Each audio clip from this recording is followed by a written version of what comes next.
Unspoiled Network podcast. This is Spoil Me, covering One Piece, episodes 418 and 419. The crewmates' whereabouts, weather science, and Karakuri Island, and the crewmates' whereabouts, the island of giant birds, and the pink paradise.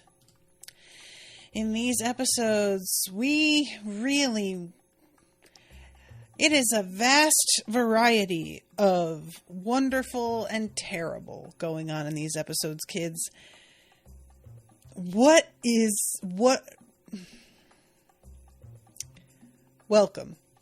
to Spoil Me.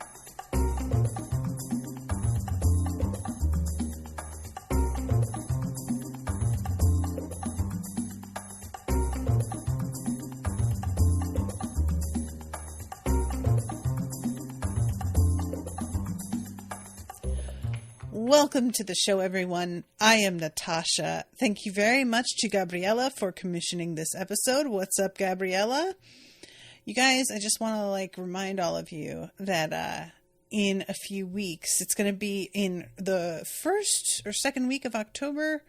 Second week of October, I am going to be starting the One Piece live action. So there's going to be a break in One Piece animated coverage during that time because it was a pre-booking and that took up a bunch of slots, and there was not I had enough already pre-booked that I could not do another pre-booking of One Piece, so had to wait until afterward. And Seraphim is saying, sorry I missed the last few lives. Oda's flexing his character work, introducing a character by literally kicking a kitten, then a few episodes later making you want to hug her and tell her it'll be okay as you learn her backstory. Yeah, it's such a weird thing because I'm like, look, I can sympathize, but also that does not excuse you kicking a kitten, ma'am. I was really hoping that we weren't going to go back to that, but then she goes and kicks another kitten again, very soon after. But yeah, this episode mostly deals with where our friends have gone, but we haven't seen everybody yet. The first episode is Nami and Frankie. I keep wanting to say Freddy. I don't know where that's coming from. And then the second one is Sanji and Chopper. So we still have not seen Robin, Usopp, Brooke, or Zoro. And this is sort of interesting because, due to where Nami and Frankie end up, I was sort of feeling at first oh, so they got sent to islands that have something to do with what their specialty is and what their interest is. Because, Nami winds up on an island that studies the weather. It's a sky island, which is going to be extremely inconvenient. But, it's just something that she's actually made a weapon out of. And Frankie is on Mechanics Island, which as a cyborg is great for him, I would think. But neither of them expresses the kind of interest in what's going on those islands the way that I was expecting. I thought they would be more engaged and be oh, tell me more about what you do here, but they don't ask, really. And then what happens with Sanji and Chopper, I don't know what to think about. That doesn't feel at all related to where they would want to be. Sanji's feels like it's related to where he would ideally want to be in a sort of inversion of your wish in a monkey's paw sort of sense. But with Chopper, I don't see the connection at all. So I guess, I don't know. I guess we'll see. So let's start from the beginning here. Thankfully, Sanji is the last of the four, and he's the one I want to talk about the least. So that works out pretty well for me. But we do check in with Luffy at the very beginning of both of these episodes. Excuse me, you guys. It's so weird. I don't feel sneezes coming. They just sneak up on me out of nowhere. It always startles me. But the whole thing, like, with Boa Hancock is really funny because she is having this thing where she's imagining what Luffy would be like if he were more romantic. I think she's taking it for granted that he's interested in her, but like she thinks maybe he's playing hard to get or being restrained about it or something. It's unclear to me how much she really thinks he is interested and how much she kind of knows he isn't and is just fantasizing for her own fun. But it's the first of these two episodes starts with him waking up from a dream about seeing all of his friends disappear. And she says, surely there's something I can say to raise his spirits. And she kind of looks at the ground and then everything becomes a little bit like, what's the word I want? It's all sort of like dreamy and out of focus. And she says something about how you have to trust that your friends can look after themselves and have faith in them. Don't worry so much about them. Even though you were separated from your crew, you have never been alone. I'm right here to comfort you if you need me. And it's a real like, I've been so foolish, Hancock. All this time, I was with an angel and had no idea. And it's really funny because, first of all, I don't feel like we've seen anybody crushing on Luffy before. So this is all real new.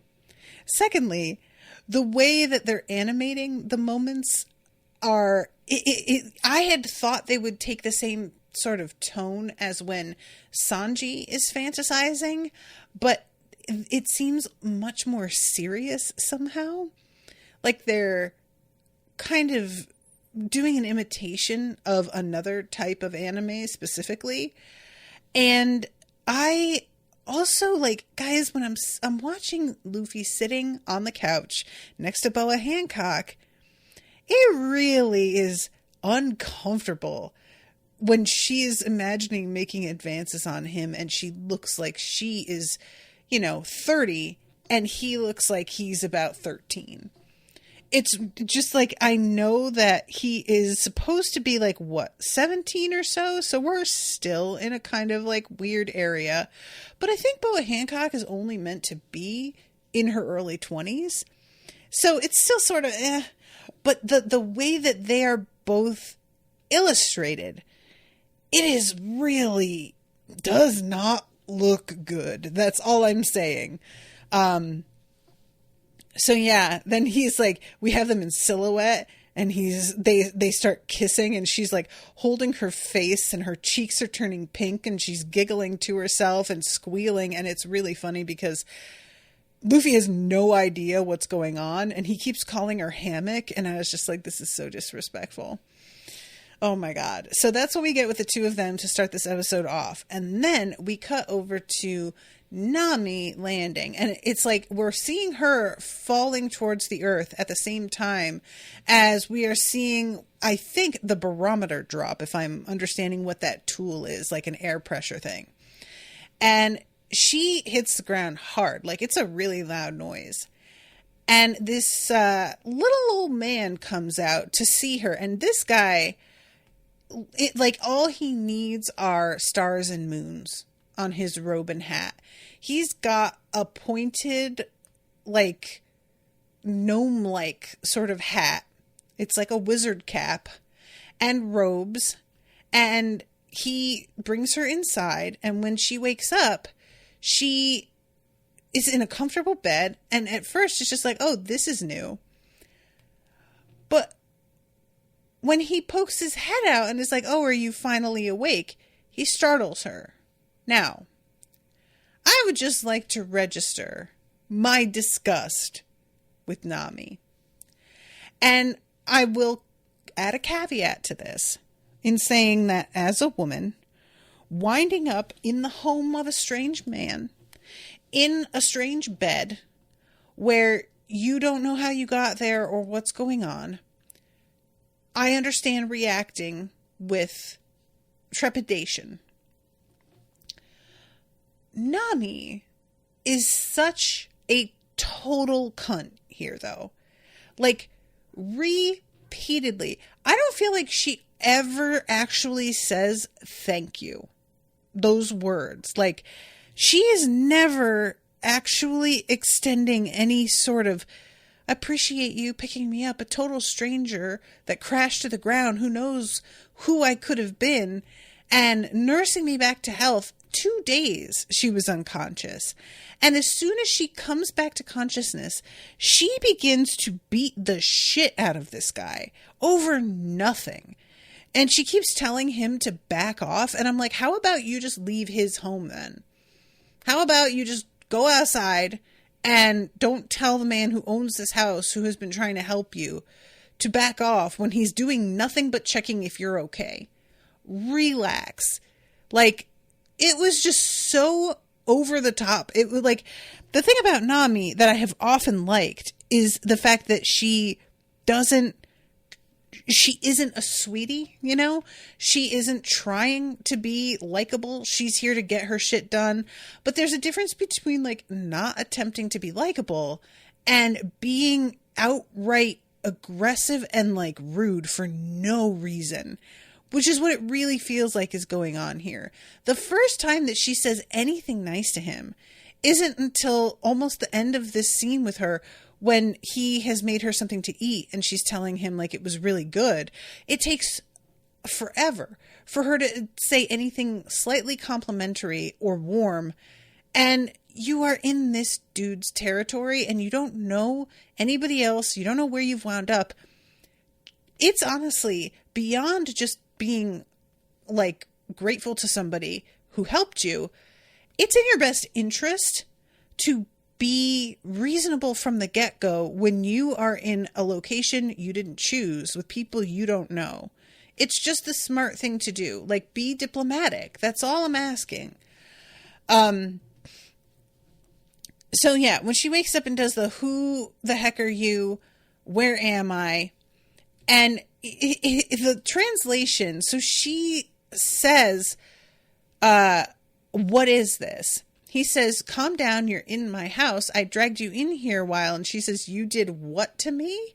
And really screams at him. And I'm like, what do you think, girl? Like, come on. You're in a bed, fully clothed. The house is immaculate.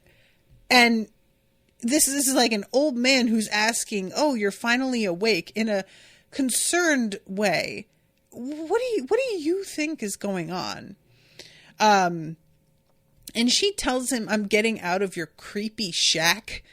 Uncalled for. This is a lovely little home. Why are you calling it a creepy shack?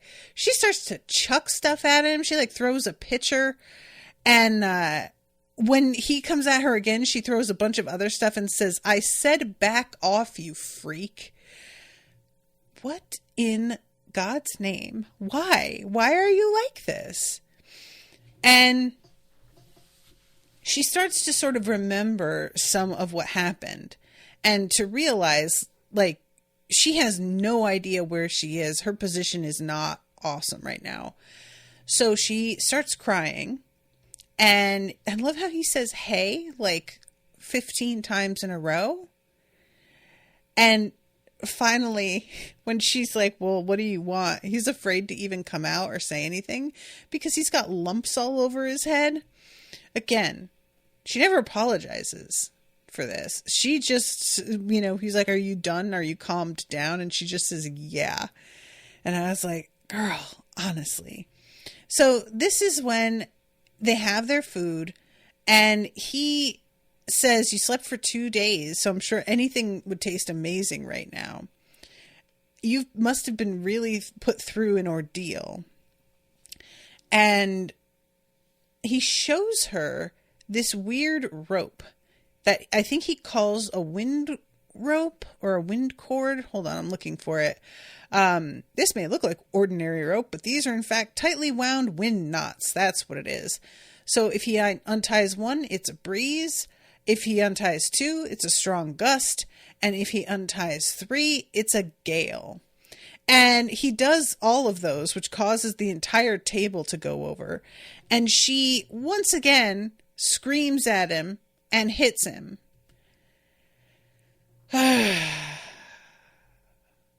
Girl. So yeah, he says, I just thought that would cheer you up. And she says, oh yeah, I'm real cheery now. I'm out of here. She opens the door. And when she goes outside, there is a pretty strong storm brewing. At first, she thinks she's going to be fine.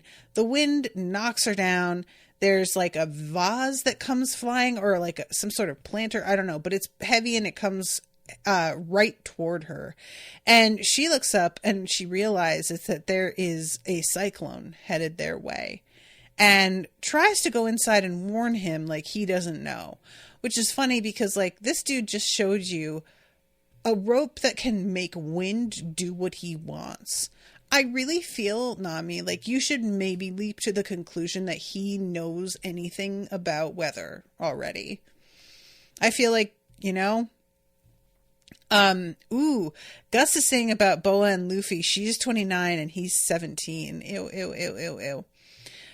Seraphim says, one thing of note is all these Where Are the Other Straw Hat stories were only like 2 or 3 single panel cover pages in the manga. The anime took the basic idea and extended them so they can get a bit odder than normal. They are that.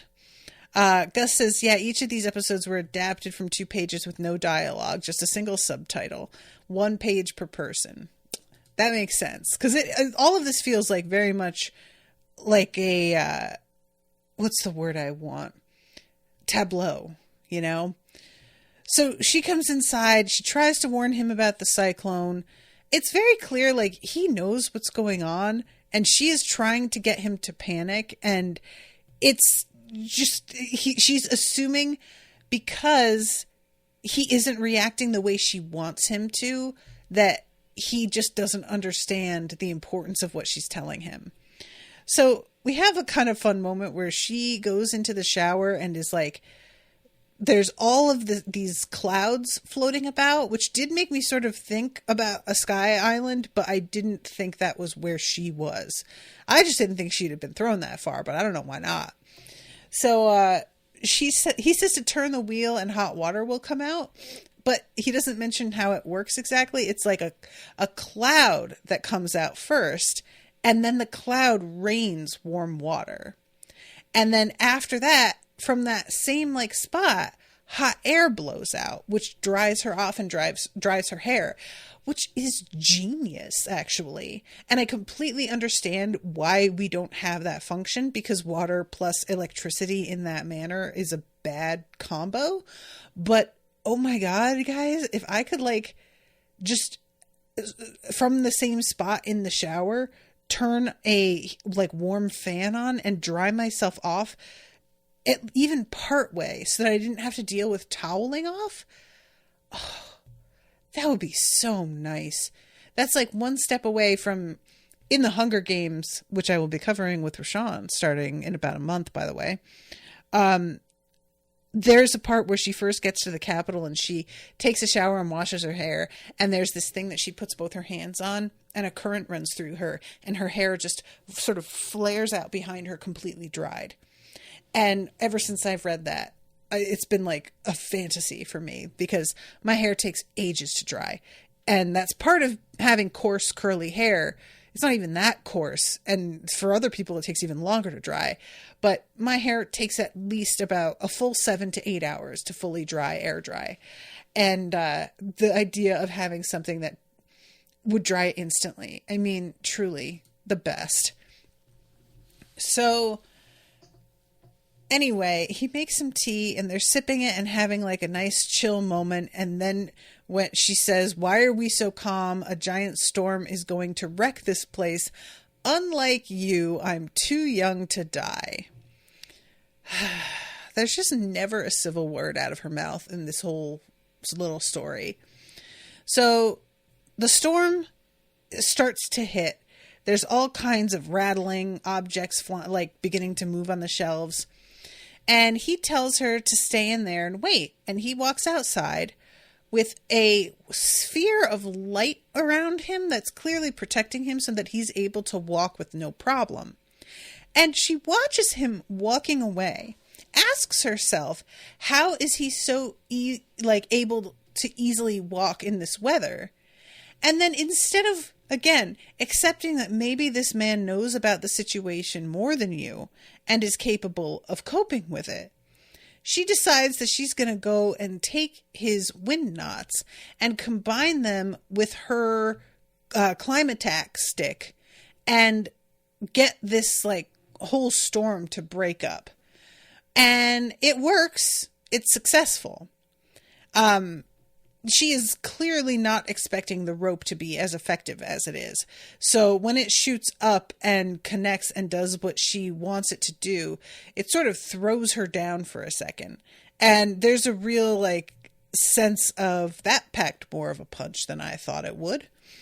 But I really was he made this really weird rope. You don't think no, once again, for Christ's sake,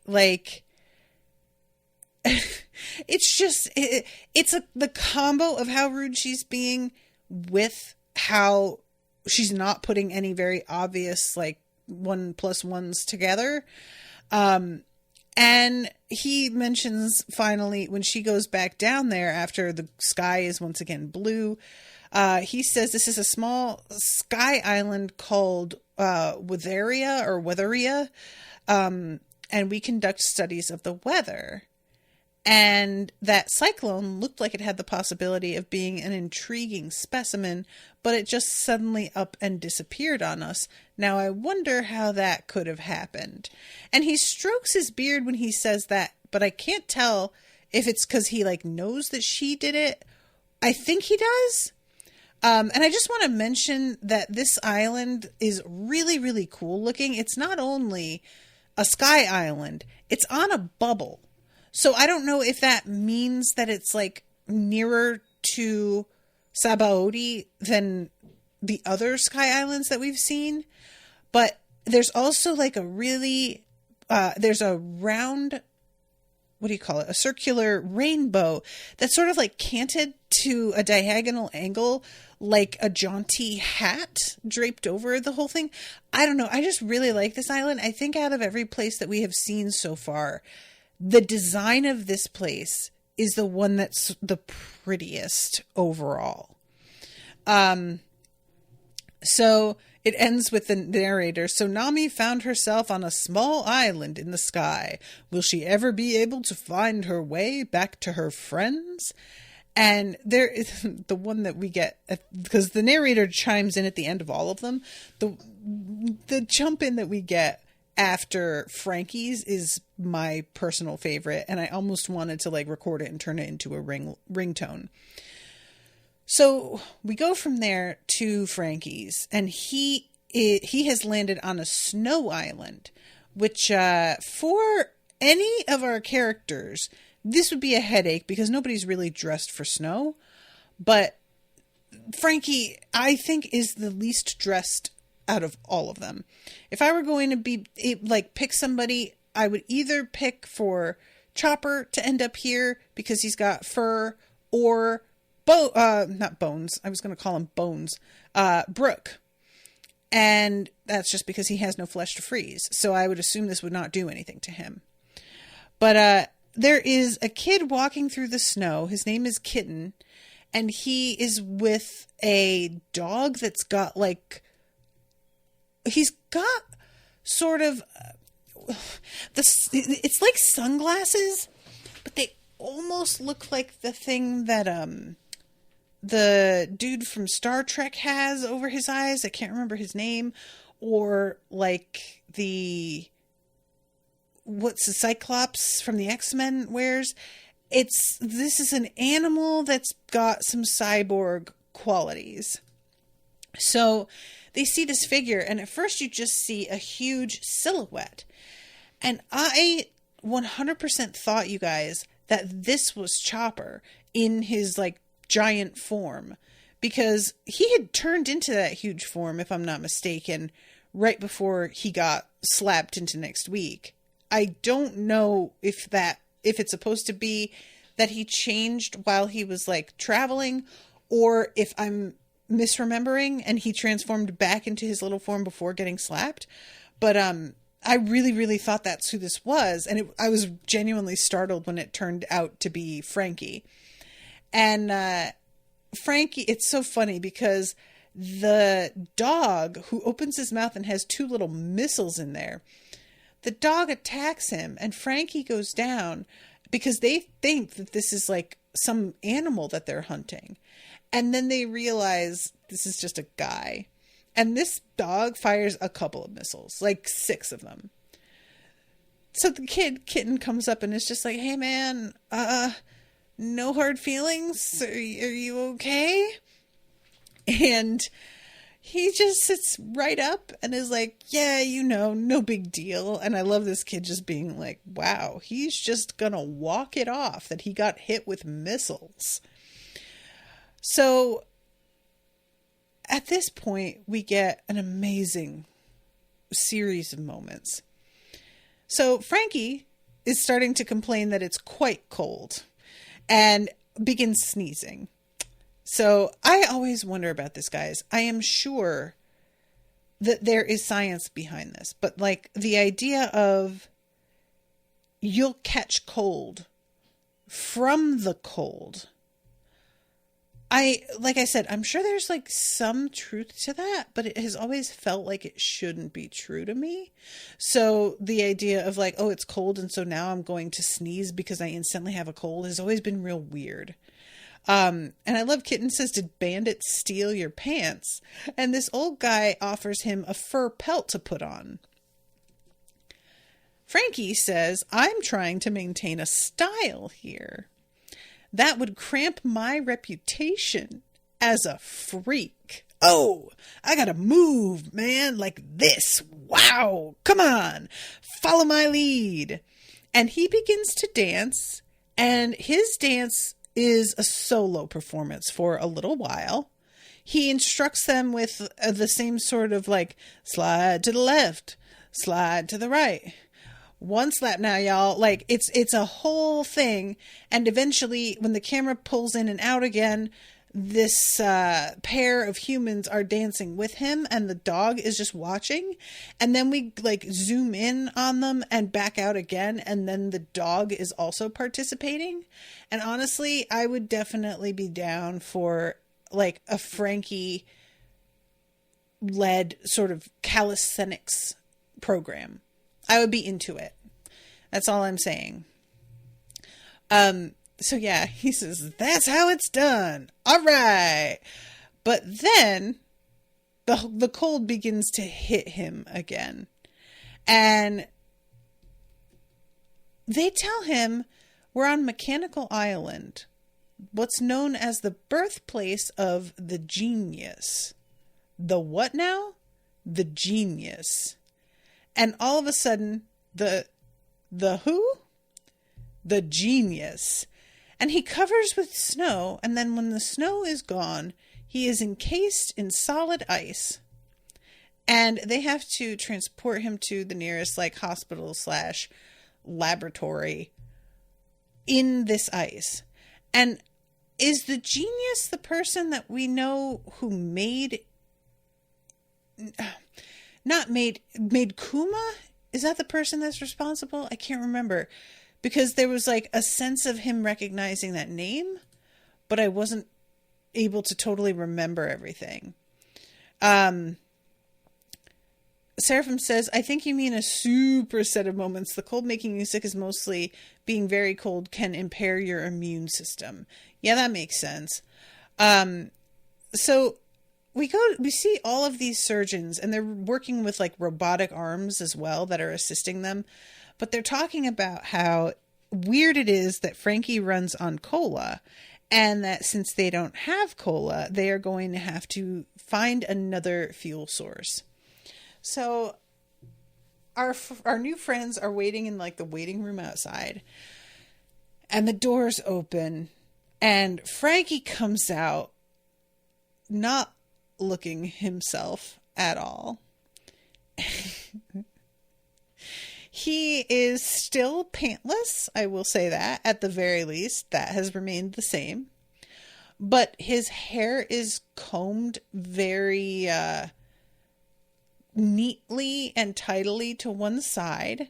And he is wearing a like coat that has tails, it almost looks like a morning jacket, I think is what you would call this, from a morning suit. And it is closed in the front, like it's if you saw him from the waist up, well, I was going to say it would look like he was fully dressed, but he's not wearing a shirt under that coat. And he just has a bow tie, despite not having a shirt. So my headcanon now will be that bow tie is a necklace that he's wearing. But yeah, he's got a British accent, and it turns out that this is a result of him now being fueled by tea. And it's such a weird thing, you guys, because like this is his fuel now, is the tea. But he has no hang-ups whatsoever about like taking that pot of tea out and pouring a cup for each of them so that they all can have some, when that's your fuel, dude. They just did surgery on you because you ran out of fuel. What are you doing distributing it amongst everybody? Like it's like if I just like, tapped a vein and poured a cup for everybody. Like, what? So they sit and have tea for a little while. Another tea moment between him and Nami. We've got some tea this episode. And the kid finally is just like, I don't like this. You used to be a lot funnier before. I liked you way better the way you were. And he says, what was I like before? You were like this. And he does the super pose. And I'm like, that's accurate. That is what he was like before.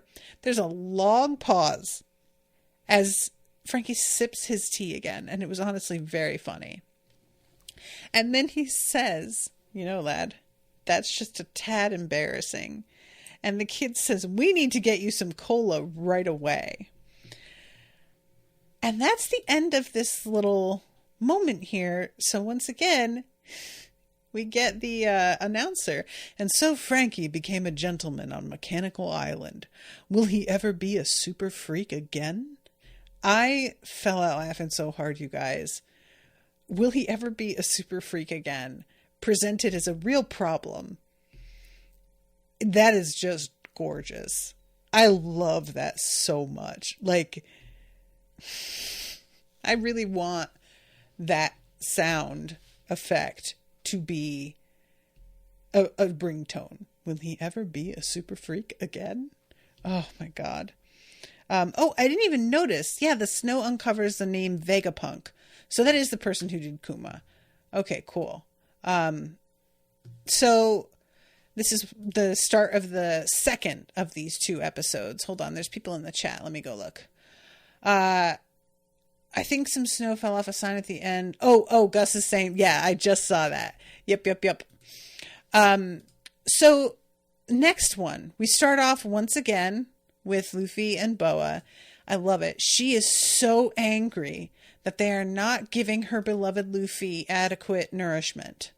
She is like, I have already told you, I think she says like 100 kilos of food is the minimum, which truly they should have an entire separate ship just for supplies, because that's insane. And I just love how she tosses her head so far back. You guys, I really love this. I don't know what it is. It's just so bonkers looking. And it works really well for her. I don't know. This just really gets to me every time I see it. So yeah, bring her another meal to her specifications to replace this one. So then we have her imagining feeding Luffy. Open wide for me, okay? And of course, Luffy, simply delectable. And when you're the one feeding it to me, why, it makes it all the sweeter. Oh, go on. And then we come back to her and she says, clearly that's exactly what he would say. And I'm just like, girl, you have got to come back to reality.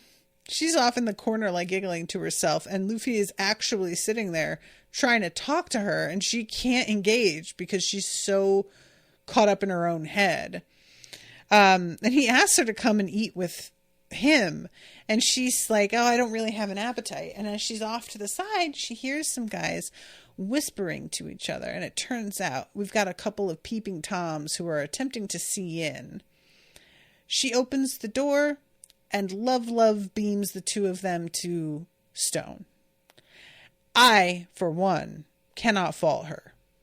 These guys got turned into stone once and got out of it, and they have not learned their lesson. She is very scary, and they should really just... Some men don't learn. Some men just do not learn. So, I love when Luffy asks what's going on. She says it was just two bad-mannered rats, and I taught them a lesson. I was like, that's not what happened, but it makes it sound so casual. And I'm wondering if Luffy is ever going to start to find fault with her behavior or not. Like, I'm fine with it, with this specifically. But, we go outside. The guys are like, oh, okay. So these two men who have been turned to stone are clearly a warning to not look in her fucking room. And we see Luffy, who is contemplating the Vivre card from his brother, which is continuing to smolder. Then we cut to poor Chopper, who is stumbling around. And this, it turns out, is a dream. Because at first I thought, oh, okay, we are jumping from him landing in the woods to he's already woken up. But it turns out, is dreaming. So he's yelling out loud about how, like, guys, where is everybody? And then he hears a voice say, hey, Chopper, and he looks up and there's Luffy. And all of a sudden, everything is better. Once Luffy appears, the whole crew is standing right there. And Chopper starts, like, sobbing with relief and is just saying, oh my God, I'm so glad everybody is here. And then he wakes up and it's not like Nami waking up in a soft bed in a house with people. It turns out he has landed in this weird bird's nest that has two giant birds in it. And these birds don't really seem to know what to make of him. He assumes initially that they're trying to eat him, which, like, why wouldn't you? And they poke at him with their beaks until he wakes. But then when he tries to get away, I was thinking, oh, are they going to do like these birds mistake him for one of their young sort of thing? But it doesn't seem like that, because the birds eventually begin to just toss him back and forth amongst the two of them. And they sort of treat him like he's a toy, which I think he specifically says, I'm a reindeer, not a toy. But yeah, he tries to run away at one point, and the bird is like edging him towards the edge of this like precipice, which it catches him before he can fall. And he starts yelling to let me go, but then it seems to sort of register, and he looks down and realizes that he is hundreds of feet in the air. I think he's on the top of a tree, and it's like the tree, it's a similar thing to like Robin's Island, where there's one enormous tree in the center that dominates the entire island, but the tree itself is big enough to be like a city, really, on its own. I love the fact that the birds, they don't want to eat him, but they do just want to fuck with him, is somehow really funny to me, honestly. And he calls them really mean at one point. So eventually they just toss him over the side, which would surely have killed him. But he goes plummeting. We see him hit a bunch of branches, rocks, and everything on the way down. And I was just like, this poor Chopper is being put through it. The birds are up there laughing. And I was like, just so rude. So he's on the ground and once again is like, just passes out. And when he wakes up, he is actually, I lie. He doesn't pass out here. We cut to him walking with like a little walking stick. I forgot. Somebody knocks him on the back of the head is what happens. Which makes some sense because he's in this really strange place and he's just wandering around calling out to his friends, which I'm not blaming him for, but if you don't know if there are people around, it's a really good way to make yourself into a target. And he starts to think about his friends and is like, even like on a deserted island, they would make a great party. He has come to the conclusion finally that he is not on the same island that they were when this all went down initially. But yeah, he gets knocked on the head and wakes up and he is above a molten pit of magma. I thought that he was like going to be lowered into it, that he was going to be a sacrifice of some kind. But instead, it seems like they're cooking to eat him because based on like the conversation they wind up having. And it's a shame because like the bonk on the head comes right after him realizing probably his friends are going to be using their Viva cards to get back to Rayleigh, that they'll never give up, and that he has to like, you know, get his ass moving and work towards this goal as well. So things were looking good for him for a minute. And he tells himself like he needs to start eating so that he can get strong. And he's eating all of these like random fruits, but they taste bad. He catches a lizard that I guess he is planning on eating. And he's not really sure if he can like stomach it, but he's thinking, I don't really have a lot of options here. So that is what he's distracted with when he gets bonked. And as he is waking up and figuring out what his circumstances are, we have got this parade of people who are dancing around the fire where he is set up. And this is the sort of thing that it's just really painful because I am sure they didn't mean any harm, but they're doing that really cringy, like Native American accent sort of like, you know, I don't even know what to call this because Native Americans can have a very specific accent, but that's not what they're doing here. They're doing that like Disney's Peter Pan Native American thing where it's like a me want food, that kind of thing. Almost you like going in the direction of like a caveman, but more articulate than that. And it's just not a good look. Like the whole thing just feels really weird. And for some reason as well, this entire like tribe of people are all really fat. So they all look like nearly identical. The women have almost the exact same body type as the men. And they're talking about how excited they are to eat raccoon because it's a delicacy that they don't often find and that they would rather have chicken, but they can't find chicken. So they're going to have to do with what they've got. Considering how many of them there are, Chopper seems wholly inadequate as a meal. But once Chopper begins to yell about how he's not actually a raccoon, they're like, wait, he can talk? And they're sort of figuring out how to deal with him when a bunch of other dudes come running from the area with the nest, and it turns out they were trying to sneak up on the birds. And the birds caught them. I don't know if they were going to try and kill and eat the birds, or if they were trying to steal eggs, or what. But the birds begin to basically like dive bomb them. And as they do,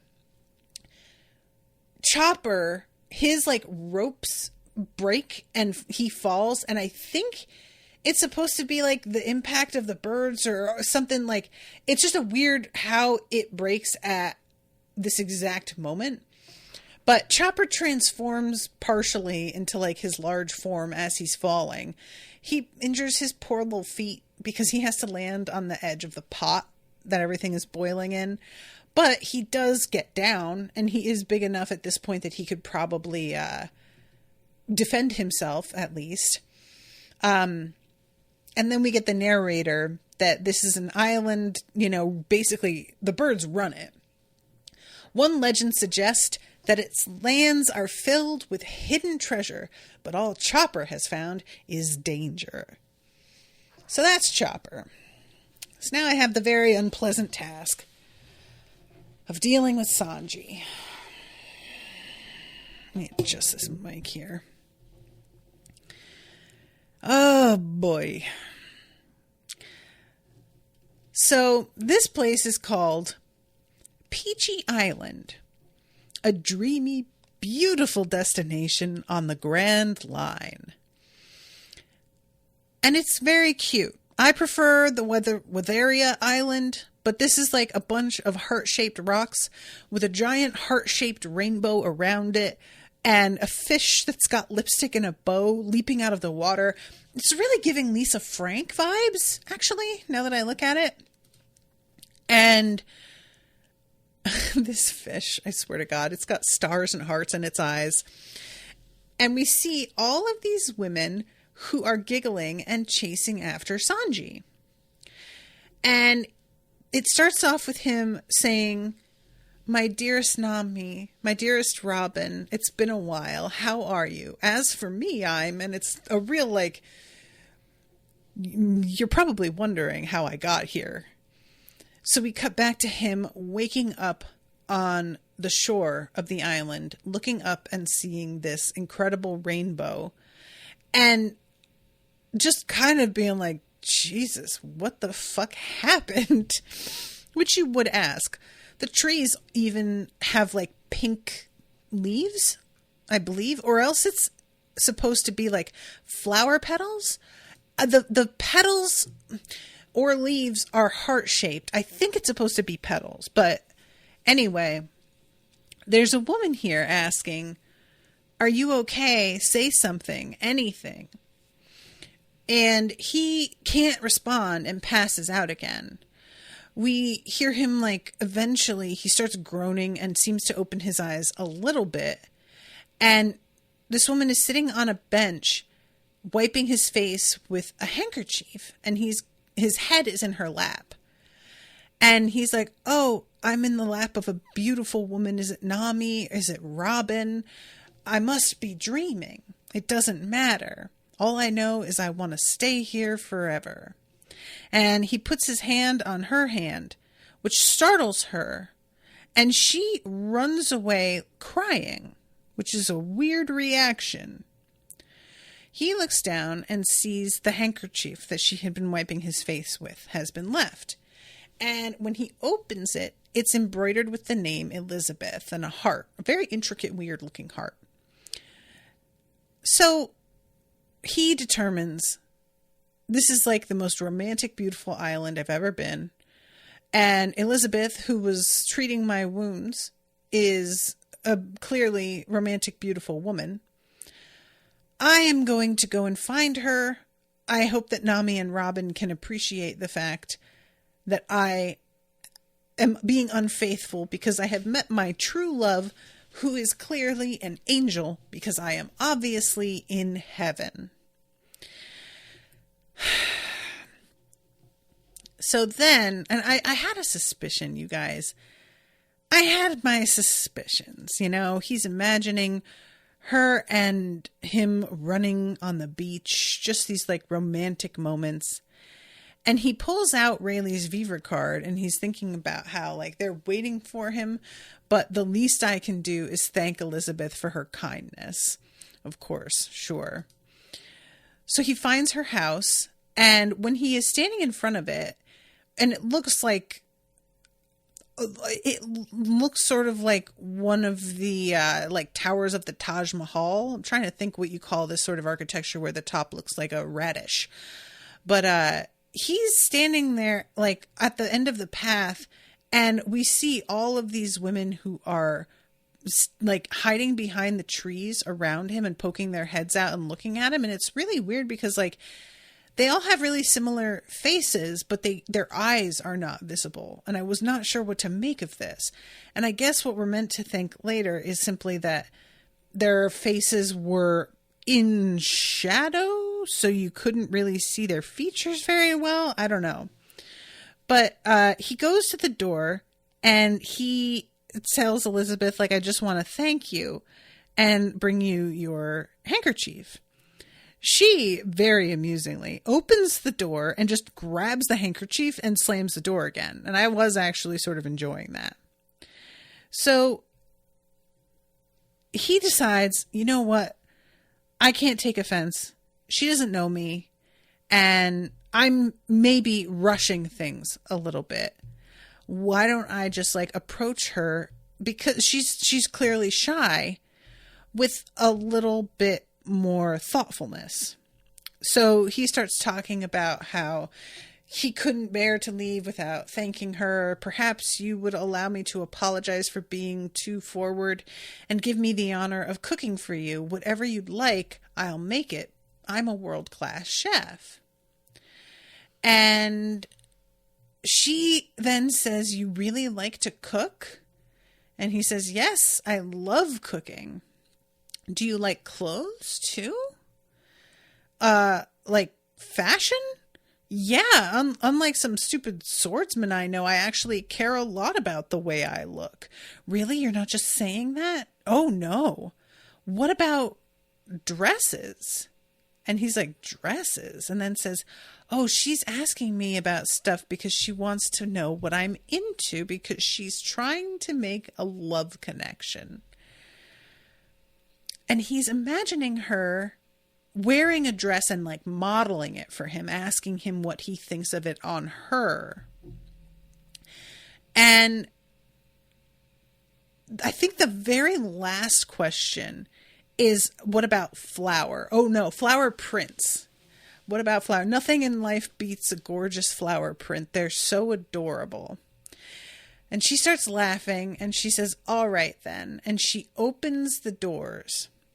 And there's this like really achingly drawn out sequence of Luffy finally being able to clearly see her. And it's like, starts off as she's walking toward him looking like what he had been imagining. And as it continues, the everything like sort of transforms because he's getting clarity on what's in front of him. And she has come at him with a dress and tries to like put it on him. And he like gets knocked over and is thinking like she's just being a little bit overexcited, and sits up and says, my dear Elizabeth. And this is when the camera pulls back and we see the hairy legs. We see the 5 o'clock shadow on the face and the really square jaw, and the face. It's like, the joke is supposed to be, it's such a masculine face, but with lipstick and mascara, and isn't that silly? But the face is truly, absolutely terrifying. Like, this is the kind of mask that somebody in the Purge would wear, is what I kept thinking when I was looking at this. This is one of the scariest faces I've ever seen. It's got a really weird structure too. Like, it's sort of an extremely angular diamond shape in one direction, but then it's got a real square in another direction. It's almost reminding me of if you took like Rob Lowe's face and drew everything out with like a Photoshop tool. It's so scary. And it says Elizabeth in parentheses, man, unparenthesis, chuckles. And Sanji begins to look around and realize there are women behind him as well. And all of them are men in drag. I don't know if they're like, if it's supposed to be that they are women or if it's supposed to be that it's just men who are dressing up like women for their own fun. It feels like they're trans because the way that they approach him is, this is a safe place. You don't have to pretend to be something you're not anymore. It's a free country where you can be yourself. And it's such a shame, guys, because this is unironically a sweet and wonderful idea. And they have it as a fucking horror story. And it's so, oh God, it's really such a fucking bummer. And Elizabeth says, here, put on this dress and open the door to your heart. And Sanji says, no, I'm not going to open anything. And he starts to run and they all begin to chase him. And they all have huge heads that are completely out of proportion with the rest of their body. It's extremely strange. And the narrator is explaining on this island that no matter what forms their body takes, everybody on this island has girlish hearts. And we see that all of the animals that are like, you know, that had extremely feminine features earlier, they all have 5 o'clock shadow as well now. It's hilarious. It's so funny. Like, come on. You know, it's just such a shame. It's like one step away from this is the future liberals want, you know? And so then we have him like being chased down the beach and he's yelling, leave me alone, you weirdos. I'm not into that kind of crap. And the whole idea that like they would be so determined to force him into this, it's just, their faces transform into this sort of rabid, tongue out horror show as they chase after him. It's just really awful, you guys. I hated this so much. I was watching it and just like cringing the whole time because this could have been done in such a cute way. And the fact that they decided to make it into the horror show that it is, explicitly as a prank on Sanji, because, like, you know, I get what they're trying to do, but it's just really, really gross. So it's a shame because I really enjoyed the others, the first two. And then Chopper started out okay, and we got into the whole weird, like, native thing. And then this really was like, oh boy, we doing this? So I'm looking forward to leaving this behind, frankly. But yeah, so that's those 2 episodes. There was really not a whole lot of substance to them, but so I'm a little bit under time actually, but I think that's fine. I don't have a lot more to say about these. I'm just looking forward to seeing everybody else and how they get back together again. So I'm going to wrap this one up. Thank you again, Gabby, very much for commissioning this. Appreciate everybody who is listening. And until next time, toodaloo, motherfuckers.